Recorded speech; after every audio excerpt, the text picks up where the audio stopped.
Chairman. Thank the gentleman. Excellent line of questions. Gentlelady from California, Ms. Jacobs. Thank you, Mr. Chairman. Ms. Thompson, do you believe the European Union was formed to hurt America? I do not. Okay, I ask because the president publicly said yesterday that the European Union was formed in order to screw the United States, and even floated the idea of using military force to take Greenland from Denmark, a NATO ally, because we, quote, need it for national security. Those kinds of statements suggest a U.S. stance that our European allies and institutions are adversaries or fair game for coercion. In your view, do such positions reflect a coherent U.S. strategy toward Europe?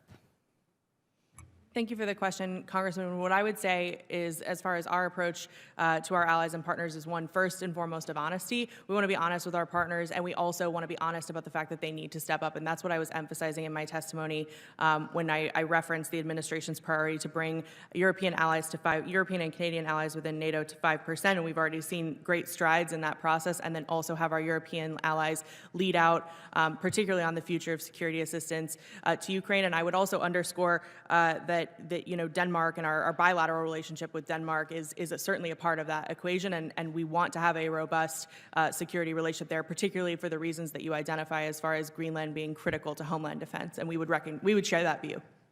Okay, great. Well, it's good to know that our approach is about honesty. I guess I'm glad the president publicly, honestly said what he thinks about our European allies. Ms. Thompson, are you aware that Europe pays for 84% of NATO's infrastructure at U.S. bases, and that Poland is spending over $300 million annually to support U.S. troops directly?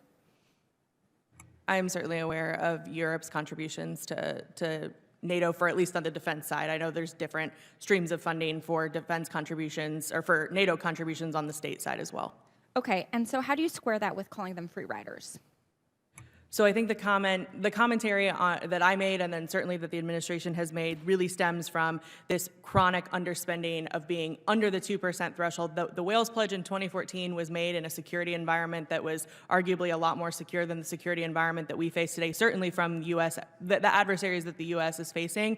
And I think from that perspective, there's rightly placed frustration in wanting our European allies to not only meet the spending commitment that they made in 2014, but also live up to the overarching Article 3 pledge of contributing to the collective security of the alliance, which includes defense spending.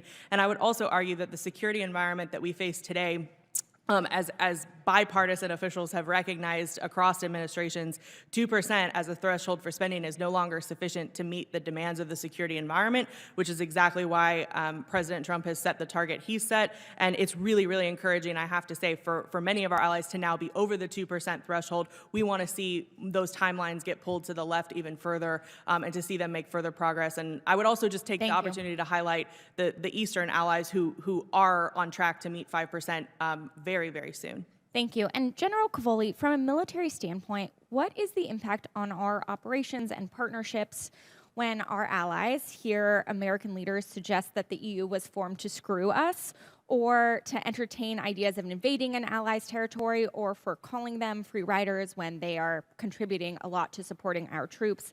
How does this affect trust and cohesion among our allies that we depend on for our collective security? Ma'am, thanks for the question. Clearly, it strays well out of my lane, but I talk to all of the chiefs of defense in Europe all the time, and our military-to-military relationships remain quite strong and are very solid, ma'am. Have President Trump's comments come up in any of your conversations with other military leaders? Rarely. But have they, in the context of Europe, in this being formed to screw them, or what the president is trying to do in Greenland? Ma'am, it's rare enough that I'm searching to be sure to give you a complete and honest answer. I can't remember an instance of that off the top of my head.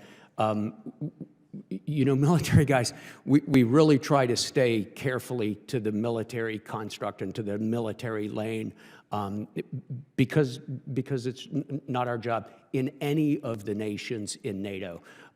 So I can't think of an example off the top of my head. If I do think of one, I'll be sure to tell you. Thank you. Mr. Chairman, I yield back.